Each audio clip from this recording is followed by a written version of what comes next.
لله رب العالمين والصلاة والسلام على أشرف الأنبياء والمرسلين. الحمدللہ آج ڈیڑھ پڑھا گیا. پہلی رکعت میں آپ نے سماعت کیا کتب علیکم القتال وهو كره لكم وعسى أن تكرهوا شيئا وهو خير لكم وعسى أن تحبوا شيئا وهو شر لكم. یعنی اللہ رب العزت فرماتا ہے کہ کچھ ایسی چیزیں ہوتی ہیں جسے تم پسند کرتے ہو لیکن وہ تمہارے لیے بہتر نہیں ہوتی، اور کچھ ایسی چیزیں ہیں جسے تم ناپسند کرتے ہو لیکن وہ تمہارے لیے بہتر ہے. مثال کے طور پر جب آپ اسکول جایا کرتے تھے، آپ کی والدہ محترمہ آپ کو اٹھاتی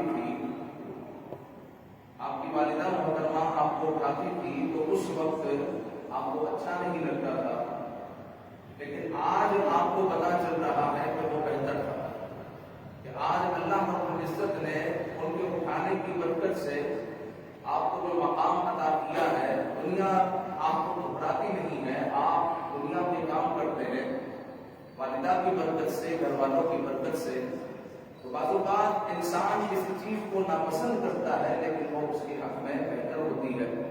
لہذا اللہ رب العزت کی طرف سے کبھی بھی کوئی ہمیں آزمائش پیش آئے تو ہم سمجھ جائیں کہ یہ اللہ کی طرف سے ہے کہ میرے لیے بہتر ہوگی، یہ میرے لیے بہتر ہوگی. یا پھر ہماری چاہت کے مطابق کوئی کام نہ ہو تو پھر ہمارا ذہن بن جائے جو میرے رب کی مرضی. واللہ یعلم وانتم لا تعلمون. آگے فرمایا اللہ جانتا ہے تم نہیں جانتے، اللہ جانتا ہے تم نہیں جانتے. جیسے ایک شخص جہاز کے سفر کے لیے ایئرپورٹ کی طرف رواں دوا تھا، لیٹ ہو گیا، ڈرائیور پر وہ جو ہے غصے ہوا کہ تم نے وقت پر گاڑی کیوں نہیں نکالی، وقت پر مجھے کیوں نہیں پہنچایا، اور اس کی اہم ترین میٹنگ جو اسلام آباد میں ہونی تھی وہ وہاں پر نہیں پہنچ سکا. اب کچھ دیر کے بعد خبر آتی ہے کہ وہی جہاز کریش کر گیا ہے.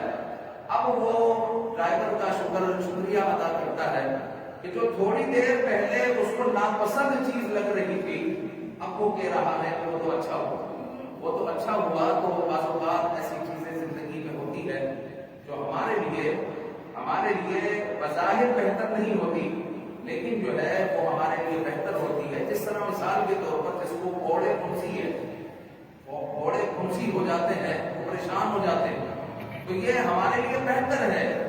حکیم کہتے ہیں کہ تمہارے لیے رحمت ہے، اللہ کا شکر ادا کرو کہ تمہاری کھال کے اوپر یہ اگا ہے. اگر یہ کھال کے اندر اگا دے تو یہی چیز کینسر بن جاتی، یہی چیز کینسر بن جاتی. یہ تو تمہارے لیے نعمت ہے کہ یہ کھال کے اوپر آ گئے اور گندگی ساری نکل گئی. کچھ دنوں کی دیر ہے، ساری گندگی نکل جائے گی. تو ہر حال میں ہمیں اللہ کا شکر ادا کرنا چاہیے. آگے فرمایا طلاق مرتان، طلاق 2 مرتبہ. اللہ رب العزت نے طلاقوں کا اختیار 2 مرتبہ دیا ہے. اور آج کل جو غلطی ہو رہی ہے وہ یہ ہے جو وسیقہ نویس طلاق بناتے ہیں، ایک ساتھ 3 طلاقوں کا پیپر بناتے ہیں. حالانکہ رب تعالیٰ نے فرمایا طلاق 2 مرتبہ. یعنی اگر عورت سے بن نہیں رہی، آپ نے کسی مفتی سے، عالم سے مشورہ کر لیا ہے تو اب آپ 1 طلاق دے سکتے ہیں، 1 طلاق. اور پھر بھی عورت نہ سدھرے تو پھر اس طہر میں حیض کے بعد اس طہر میں اس کو طلاق دی جائے گی جس میں ملاقات نہ ہوئی ہو، جو سنت طریقہ ہے. یعنی طلاق حسن ہے یہ. اور طلاق احسن یہ ہے کہ ایک عورت کو طلاق دی جائے گی اور وہ عورت عدت میں بیٹھ جائے گی، یہاں تک کہ عدت گزر جائے گی، وہ آپ کے نکاح سے نکل جائے گی. صرف 1 طلاق سے وہ چیز ہو جائے گی جو آپ 3 سے کرنے چلے تھے. لیکن افسوس کہ آج جو طلاق کا پیپر بنایا جاتا ہے وہ 3 ہی کا بنایا جاتا ہے. اور پھر کہتے ہیں کہ امام صاحب کوئی گنجائش نکالے. تو ہم کیسے گنجائش نکال سکتے ہیں؟ رب تعالیٰ نے فرما تو دیا کہ طلاق 2 مرتبہ. اگر تم نے 3 طلاقیں دے دی تو اب جو ہے وہ عورت تم پر حرام ہو جائے گی. اب وہ عورت تم پر حرام ہو جائے گی. لہذا اول تو طلاق کا لفظ اپنی زبان سے غائب کر دیں، طلاق کا لفظ اپنی ڈکشنری سے غائب کر دیں. جو ہمارے بھائی لوگ بعض اوقات عورتوں کو، بہنوں کو بات پر طلاق کی دھمکیاں دیتے ہیں، اس سے جو ہے ہمیں گریز کرنا چاہیے، ہمیں بچنا چاہیے. دور رہنا چاہیے. ایسے ہی لوگ پھر بعد میں آتے ہیں کہتے ہیں کہ ہم نے طلاق دے دی, اب کوئی گنجائش نکالے, تو طلاق کا لفظ اپنے پاس سے دور ہٹا دیں اور طلاق کے علاوہ کوئی اور گفتگو کریں, کوئی اور گفتگو کریں. کہ بعض لوگ کا تکیہ کلام ہوتا ہے کہ بس وہ عورت کو طلاق ہی کی دھمکی دیا کرتے ہیں اور پھر طلاق دے کر آ جاتے ہیں, پھر زندگی بھر کا پچھتاوا ہوتا ہے. تو طلاق کی طرف کبھی بھی نہ جائیں جب تک آپ کسی مفتی سے مشورہ نہ کر لیں. اگر آپ کی سکی ماں بھی بول رہی ہو کہ اس کو طلاق دے ورنہ دودھ نہیں بخشو گی, باپ بھی کہہ رہا ہو کہ گھر سے نکل جا ورنہ طلاق دے, تو باپ کی بھی نہیں سننی, ماں کی بھی نہیں سننی. آپ نے کسی مفتی سے آپ تحمل کے ساتھ مشورہ کرنا ہے کہ بھائی گھر میں یہ مسئلہ چل رہا ہے, کیا میں اپنی زوجہ کو طلاق دے سکتا ہوں؟ خاندان والے اکسائیں گے آپ کو, یہاں تک کہ عورت بھی اکساتی ہے. یہ سوشل میڈیا نے جو اپنے جراثیم پھیلائے ہیں, اس کی وجہ سے جو گھروں کی عورتیں ہیں, بچیاں ہیں, وہ اپنے شوہر کو اکساتی ہیں کہ بھائی ہمارے خرچے نہیں اٹھا سکتے تو ہمیں طلاق دے دو, ہمیں فارغ کر دو. یہ عورتیں اکساتی ہیں. تو کبھی بھی جو ہے عورتوں کی یا گھر والوں کی بات کی طرف کان نہ دھرے. اللہ نے آپ کو مرد بنایا ہے اور آپ کو بردبار بنایا ہے. دیکھو جب نکاح ہوا تھا تو جب تک عورت نے ایجاب نہیں کر لیا یا قبول نہیں کر لیا تب تک نکاح نہیں ہوا. دونوں طرف سے سائن ہوئے, دونوں طرف سے ایجاب و قبول ہوا تو نکاح ہوا. لیکن طلاق میں ایسا نہیں ہے, طلاق ایک طرفہ ہے. طلاق صرف مرد دے سکتا ہے. وجہ کیا ہے؟ وجہ یہ ہے کہ مرد کے اندر بردباری ہے, مرد کے اندر ٹھہراؤ ہے, عورت کے اندر ٹھہراؤ نہیں ہے. اگر عورت کو طلاق کا اختیار دے دیا جائے تو پھر جو ہے سارے ہی مرد فارغ گھوم رہے ہوتے, پھر تو سارے ہی مرد فارغ گھوم رہے ہوتے. لہٰذا اللہ رب العزت نے آپ کو بردبار بنایا ہے, بردبار بنیے اور عورتوں کی باتوں میں کبھی بھی نہ آئے. آگے پھر رب تعالیٰ نے جو ہے تابوت سکینہ کا بھی ذکر ہوا دوسرے پارے کے آخر میں. آیت الکرسی آتی ہے. آیت الکرسی یہ ایک ہی آیت ہے اور اس میں اللہ رب العزت کا کثرت سے ذکر ہے اور یہ اتنی بہترین آیت پاک ہے کہ آپ جس نیت سے پڑھیں گے انشاءاللہ تعالی آپ کی وہ نیت, آپ کی وہ آرزو پوری ہو جائے گی. مطلب یہ ہے کہ آپ نظر بد کے لیے پڑھیں گے, انشاءاللہ نظر بد کٹ جائے. آپ حفاظت کے لیے پڑھیں گے, آپ اور آپ کا مال, آپ کے گھر والے محفوظ ہو جائیں گے. الغرض جس نیت سے بھی پڑھیں گے انشاءاللہ آیت الکرسی کام کرے گی. لیکن پڑھنی صحیح ہے, پڑھنی صحیح ہے تو کوشش کرے کہ صحیح طور پر اس کو یاد کر لیا جائے. آگے میں عزیر علیہ السلام کا ذکر ہوا. عزیر علیہ السلام اللہ کے وہ نبی ہیں کہ جن کو اللہ رب العزت نے 100 سال تک آپ کے جسم سے روح کو نکالے رکھا, یہاں تک کہ آپ کا جسم وہیں پر کھڑا رہا. آپ کے بچے کی زندگی گزرتی رہی, آپ کا بچہ آپ سے بڑا ہو گیا, آپ کا بیٹا آپ سے بڑا ہو گیا. حضرت عزیر علیہ السلام کو 100 سال تک رب تعالیٰ نے روح کے بغیر رکھا اور 100 سال کے بعد آپ کے اندر روح ڈالی اور پوچھا کہ آپ اس طرح کب تک ٹھہرے رہے؟ کہا 1 دن یا اس سے بھی کم. تو پھر رب تعالیٰ نے فرمایا اے عزیر اس کو 100 سال گزر چکے ہیں. آگے پھر صدقے کا ذکر ہوا کہ صدقہ نکالو, پھر صدقے کا ثواب جو ہے 700 گنا ہے اور اللہ تعالیٰ فرماتا ہے واللہ یضاعف لمن یشاء, اللہ تعالیٰ چاہے تو اس سے بڑھ کر تمہیں عطا فرمائے. اور فرمایا کہ یا ایھا الذین آمنوا لا تبطلوا صدقاتکم, اے ایمان والو اپنے صدقوں کو باطل نہ کرو, احسان جتا کر, عطیت دے کر. جس طرح ہمارے یہاں پر ہوتا ہے کہ صدقہ جو ہے کر دیتے ہیں اور پھر احسان جتاتے ہیں.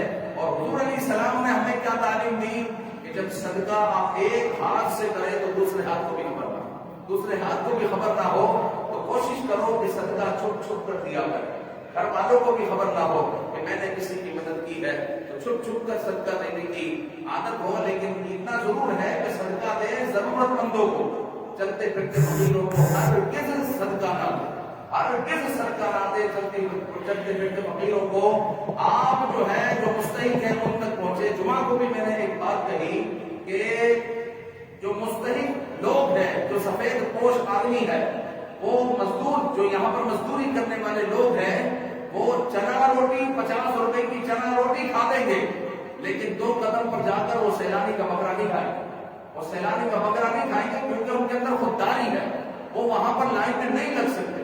ایسے لوگوں تک پہنچے, ان کے لیے کو زکاتیں دے، ان کو صدقہ دے، ان کی مدد کرے اور ان کے آپ کام آئے۔ آگے چلے تو پھر سود کا ذکر آیا اور اللہ رب العزت نے فرمایا کہ یہ اتنا بڑا گناہ ہے کہ اللہ رب العزت نے پورے قرآن مجید میں صرف سود کے بارے میں فرمایا کہ اگر تم نے سود کا لین دین نہ چھوڑا تو اللہ اور اس کا رسول تمہارے ساتھ اعلان جنگ کرتا ہے۔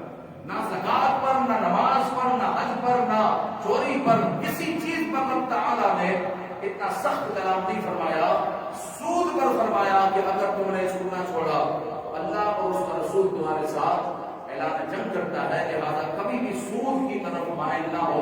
میں نے بڑے بڑے لوگوں کو تباہ ہوتے ہوئے دیکھا ہے سود لے کر، کہ جس طرح ہمارے یہاں پر بھی یہ جو کاروباری لوگ ہیں ان کو دیکھتے ہیں کہ فلاں جگہ سے آرڈر آیا ہے 2 کروڑ روپے کا یا 1 کروڑ روپے کا، میں سود پر قرضہ لے لیتا ہوں، 50 لاکھ روپیہ پروفٹ ہے تو 15 لاکھ روپے سود والے کو دیتے ہیں، اس طرح مجھے 30-35 لاکھ روپے بچ جائے گا۔ تو یہ بڑی بڑی جو ہے بولیاں مان رہے ہوتے ہیں، لیکن سود ایسی نحوست ہے کہ پتہ ہی نہیں چلتا کہ اتنی بڑی رقم گئی کہاں، آدمی کا قرض وہیں کا وہاں کھڑا رہتا ہے، پھر اللہ کی لعنت الگ ہے، اللہ اور اس کے رسول کے ساتھ اعلان جنگ ہے۔ لہذا کبھی بھی سود میں نہ پڑے، بلکہ آپ جو کاروبار کرتے ہیں مل جل کر، جب تک کاروبار نہ کرے جب تک جو ہے آپ کو کوئی مفتی اس کو کلیئر نہ کرتے، ہاں بھائی آپ اس طرح کام کر سکتے ہیں، آپ کی جو شرائط و ضوابط ہے وہ شریعت کے مطابق ہے۔ بعض اوقات آپس میں بھی کاروبار کرنے والے سودی لین دین میں پڑے ہوئے ہوتے ہیں، تو اپنے کاروبار کو بھی جو ہے مفتیان اکرام کو چیک کروانا چاہیے۔ پھر سورہ بقرہ کا ہمارا اختتام ہوا اور سورہ بقرہ کی آخری 2 آیتوں کے بارے میں حضور علیہ السلام نے فرمایا کہ یہ زمین کے خزانوں میں سے خزانہ ہے، کہ قرآن مجید میں یہ خزانہ ہے۔